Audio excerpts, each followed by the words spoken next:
Breaking tonight, severe storms across the country as millions travel for the holiday. And now a new tropical threat in the Gulf. The tragic death of a hockey star killed along with his brother the night before their sister's wedding. And 2 new deaths in the Northeast from the West Nile virus. First, those severe storms on the move. More than 30 million people facing weather threats, damaging winds, torrential rains, and flash flooding heading to the Northeast. Our weather team tracking several tropical systems, including a new storm churning in the Gulf. NHL All-Star Johnny Gaudreau, along with his brother Matthew, killed while riding bikes in New Jersey by a suspected drunk driver. The brothers set to be groomsmen today for their sister's wedding. The team calling it an unimaginable tragedy. What we're learning about the horrific collision. The race for the White House and the abortion battle heating up. Donald Trump saying a 6-week abortion ban is too short, but moments ago insisting he'll cast a vote that would keep the ban in Florida. Trump also promising to pay for IVF. His campaign scrambling to explain his shifting positions as Kamala Harris's team says voters aren't stupid. Terry Moran on the campaign trail. The mosquito-borne virus alert. 2 new deaths from West Nile virus in New Jersey. Cases reported in dozens of states and concern for the rare and deadly EEE virus, especially in the Northeast. The precautions you can take this holiday weekend. Overseas tonight, day 3 of Israel's sweeping raids in the West Bank. Israeli police say they killed a Hamas commander, while in Gaza, the IDF acknowledging they struck another aid convoy. Back here in the U.S., a Dallas police officer gunned down while sitting in his patrol car. He was just months on the job after years as a high school math teacher. Late today, one of the doctors accused in the death of actor Matthew Perry appearing in court. What we've just learned. And the 6-year-old boy sharing the news he waited so long to hear, he was getting a new heart. The joyful reaction, it's America Strong. From ABC News World Headquarters in New York, this is World News Tonight with David Muir. Good evening. It's great to have you with us on this Friday night. I'm Whit Johnson in for David. As we head into the Labor Day weekend, developing news on an NHL star hit and killed by a suspected drunk driver. Abortion and IVF taking center stage in the race for the White House. But we begin tonight with the severe storms moving across the country. 30 million Americans on alert with Labor Day travel poised to break records. The Northeast in the crosshairs, torrential rains and flash flooding washing out this road outside Harrisburg, Pennsylvania. Straight line winds ripping buildings apart. Driving rain and a microburst hammering Virginia. The Mid-Atlantic bracing for more. At the Minnesota State Fairgrounds, people running for cover as a severe storm passes through. And several tropical systems also brewing with a new threat churning in the Gulf. We'll have the forecast in just a moment, but first, ABC's Trevor Ault leads us off at Newark Airport. Tonight, the powerful storm system that already hammered the upper Midwest now threatening to throw a wrench in the travel plans of millions as it pushes east on the unofficial last weekend of summer. Attention, fairgoers, a severe storm is approaching. You are encouraged to seek shelter. At the Minnesota State Fair in St. Paul, people taking cover. Virginia also rocked by thunderstorms, and northwest of Harrisburg, Pennsylvania, torrential rain tearing a trench through this road and powerful straight-line winds snapping huge trees, ripping away roofs. Dara Reinford says it sounded like a train. We have a little closet under our stairs in our laundry room, and the 4 of us piled in there and just sat and waited it out till it seemed like it was past. Parts of Michigan under threat tonight are still cleaning up from storms earlier this week. And it's all happening on the busiest day of the holiday to fly. Be patient and be kind.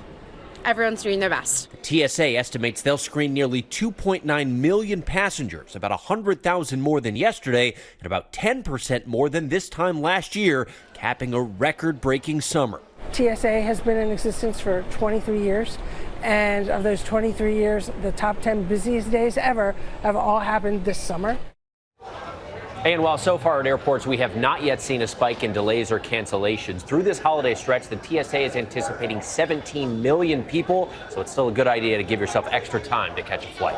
Whit. Great advice, Trevor, as always. Thank you. Let's get right to meteorologist Lee Goldberg from our New York station, WABC. So, Lee, storms on the way to the Northeast, and now that tropical threat for the Gulf Coast.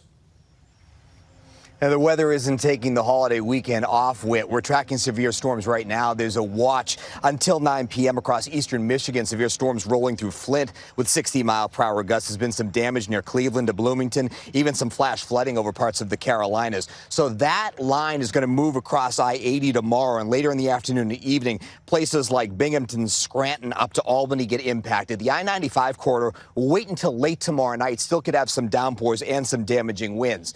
Well, the 2-week pause and tranquility in the tropics coming to an end. This low pressure over the western Gulf, even if it's not named, will soak parts of Louisiana and Texas into next week. There are more storms in the central Atlantic. We may have Francine over the weekend. No surprise here as we hit the peak of the tropical season. Whit? Rough holiday weekend ahead for many. Lee, thanks so much.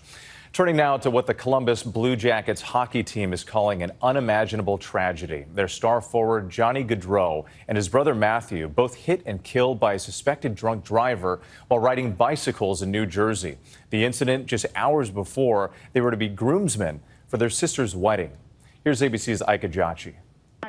Tonight, a horrific tragedy. NHL star Johnny Gaudreau and his younger brother Matthew struck and killed by a suspected drunk driver as they rode their bikes in New Jersey. Gray or black SUV hatchback driving erratically.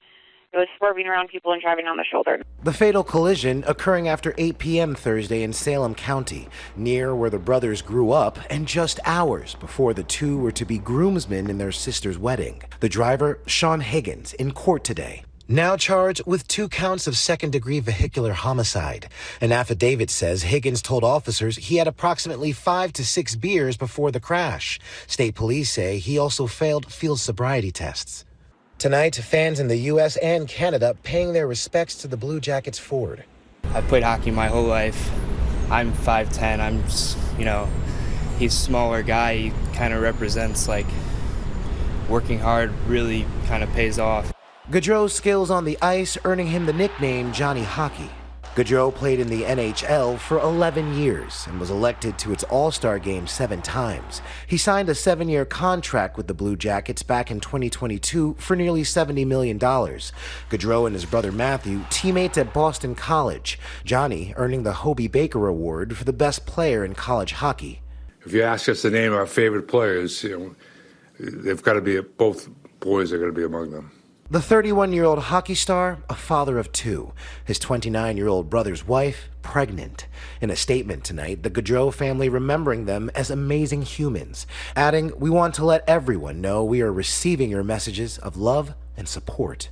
There's a lot of good hockey players in South Jersey, and he was probably the best. That's why he was Johnny Hockey. With the Columbus Blue Jackets releasing a statement saying in part that the impact Gaudreau had on our organization and our sport was profound, but pales in comparison to the indelible impression he made on everyone who knew him. Whit. And we are thinking about their family tonight. Such an awful story. Ike Ejoichi, thank you. Now to the race for the White House and the abortion battle heating up. Donald Trump, after saying a 6-week abortion ban is too short, today saying he'll cast a vote that would keep Florida's 6-week ban in place. Trump also promising to pay for IVF. The Kamala Harris campaign responding to these shifting positions, saying voters aren't stupid. ABC's Terry Moran with the former president in Johnstown, Pennsylvania. Tonight, former President Trump in Johnstown, Pennsylvania, taking aim at Vice President Kamala Harris and that first interview, telling the crowd he will be a pro-family president. If I'm elected this November for the first time ever, your government will pay for or require insurance companies to pay for all costs associated with IVF fertility treatment. We want more babies to be born in America. We want more babies. We need them. We need them. Hours earlier, the Trump faithful gathering outside. Is it an important issue for anybody? And we wanted to hear their opinion about Trump's latest proposal. So he did the right thing as far as you're concerned? Yeah. Sure. I mean, I wouldn't have my children if it wasn't for in vitro fertilization. He came out and supported. I did 7 years of infertility treatments. I spent $70,000. I had 6 miscarriages. Yeah, it's a good thing. Some anti-abortion rights leaders are dismayed by Trump's proposal. They see IVF, where unused embryos are often discarded, as equivalent to abortion. That's a minority opinion, and we didn't hear it here. But some Trump loyalists are questioning how mandating insurance companies to pay or having the government cover treatments would work. I think there's going to be an issue on how you pay for it. There's always that issue. And tonight, Trump is trying to play cleanup after he indicated he might support a referendum on the ballot in his home state of Florida that aims to overturn the state's near total abortion ban. I think the 6 week is too short. It has to be more time, and so and I've told them that I want more weeks. So you'll vote in favor of the amendment? I am going to be voting that we need more than 6 weeks. The campaign quickly issued a statement. President Trump has not yet said how he will vote on the ballot initiative in Florida. He simply reiterated that he believes 6 weeks is too short. When Trump was asked again today, he said, "I'll be voting no." Trump has consistently said abortion should be an issue handled at the state level since the 3 Supreme Court justices he appointed helped overturn Roe v. Wade. Vice President Kamala Harris, meanwhile, says she would sign a bill to restore women's right to choose abortion nationally if it came to her desk. Her campaign saying voters aren't stupid. In that CNN interview, Harris laid out her priorities for American families on day one if she's elected. I've already laid out a number of proposals in that regard, which include what we're going to do to bring down the cost of everyday goods, what we're going to do to invest in America's small businesses, what we're going to do to invest in families, for example, extending the child tax credit to $6,000 for families for the first year of their child's life to help them buy a car seat, to help them buy baby clothes, a crib. Terry Moran following the Trump campaign in Pennsylvania tonight, where that rally just ended there. And Terry, with this race extremely tight, it seems both candidates are really trying to appeal to more moderate voters. And we're seeing it in real time with dramatic changes from Donald Trump on his message on abortion just weeks ago. He was still bragging about killing Roe versus Wade and praising some of those state bans. Kamala Harris, she's abandoning her previous support for fracking, for Medicare, for banning fracking, for Medicare for all and others. Both candidates in this tight race, they know where the last crucial votes are, in the middle. Whit? All right, Terry, thank you. Now to the mosquito-borne virus threat. As Americans gather for the long holiday weekend, 2 recent deaths from the West Nile virus in New Jersey and cases reported in dozens of states, and the growing concern for the rare and potentially deadly Triple E virus, especially in the Northeast. Here's ABC's Ariel Reshef. Tonight, with New Jersey reporting 2 new deaths from the West Nile virus, health officials are urging Americans to protect themselves from mosquitoes with bug spray and extra clothing when the sun goes down. This is when we are seeing a lot of West Nile cases. It's not fun to walk around like that at this time of the year when it's so hot, but I think it's really important to do that. West Nile typically kills 100 to 200 Americans every year. In Missouri, 18-year-old John Proctor is on a ventilator after contracting the disease. His parents say it started with a headache and dizziness and then spiraled into a high fever with vomiting. My son was a healthy, athletic individual. It's hard. The doctors describe this as a marathon to beat this virus. From New York to New England, communities spraying to protect against West Nile and Triple E, an even rarer and deadlier mosquito-borne virus. One of those cases in Plymouth, Massachusetts, where officials are taking extra precautions. Local high schools trading Friday night lights for a 4 o'clock kickoff. Not everyone on board. It's a pretty big tradition here on Friday nights. I think the town should leave it up to the individual. If they want to take the necessary precautions, then do so. We're not seeing more cases than we did this time last year, but health experts are cautioning that climate change is increasing the risk of mosquito-borne diseases. Ariel Reshef for us tonight. Thank you. Overseas now, and Ukrainian President Zelenskyy firing his Air Force commander. This just 4 days after an American-made F-16 warplane crashed trying to intercept a Russian missile strike, killing one of Ukraine's top pilots. And reports tonight that the jet was brought down by friendly fire. Meanwhile, Secretary of Defense Lloyd Austin met with his Ukrainian counterpart at the Pentagon. Ukraine now requesting to use Western weapons to strike targets inside Russia. Now to the Israel-Hamas war, a Hamas commander killed by Israeli forces in the West Bank. The death toll climbing to at least 20 as the military operation in the West Bank enters a 3rd day. ABC's Britt Clennett is in Jerusalem tonight. Tonight, explosions and gunfire ringing out in the West Bank city of Jenin as Israel's sweeping raids enter a 3rd day. Israeli police releasing this video from Jenin, saying it shows their forces killing a Hamas commander and 2 militants. The multi-city raids have killed at least 20 since they began, according to the IDF. We saw the damage firsthand at Al-Farah camp, where 4 people were killed, including 2 children, during a 30-hour operation. You can see what's left of this mosque, just charred remains after the IDF swept through here, raiding most of the houses along this street.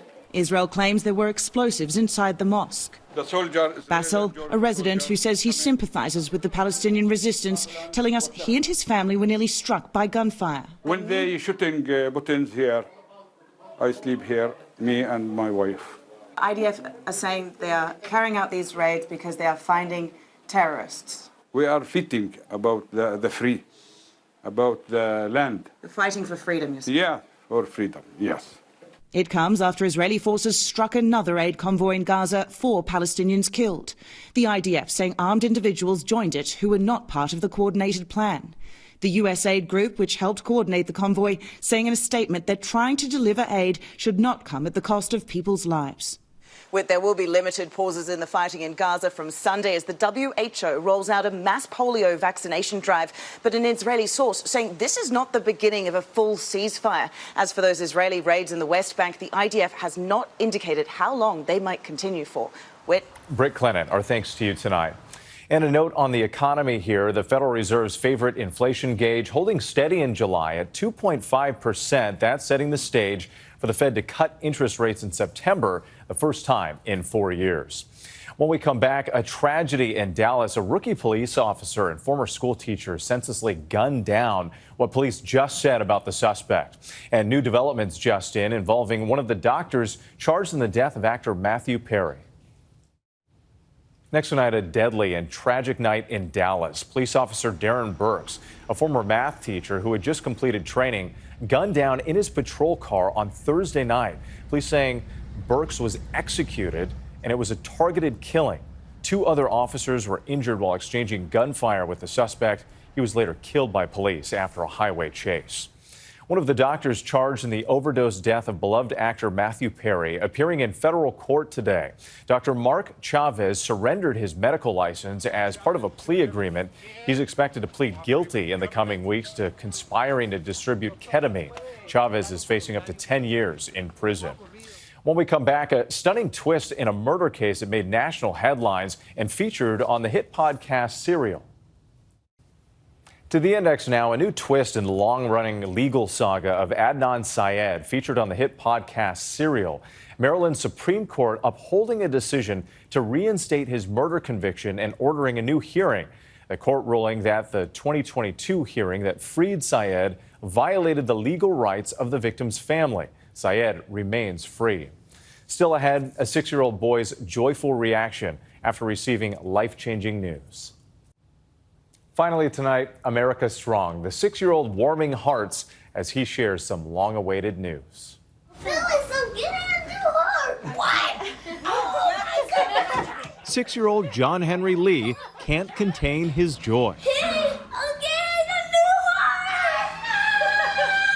Making the rounds to see friends at the Cleveland Clinic after a 6-month stay in the hospital while awaiting a new heart. Congratulations. Woohoo! I'm getting a new heart. Yay, that's wonderful. Born with a rare condition where one side of the heart doesn't develop completely. John Henry undergoing his first open heart surgery at just 5 days old, then another at 4 months.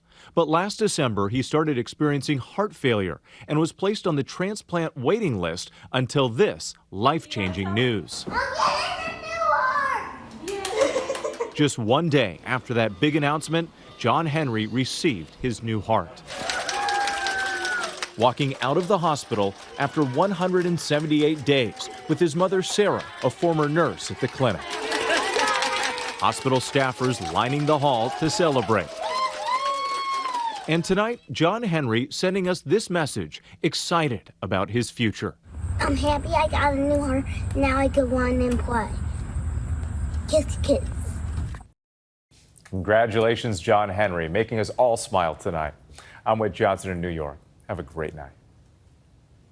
Thank you for making World News Tonight with David Muir, America's most watched newscast.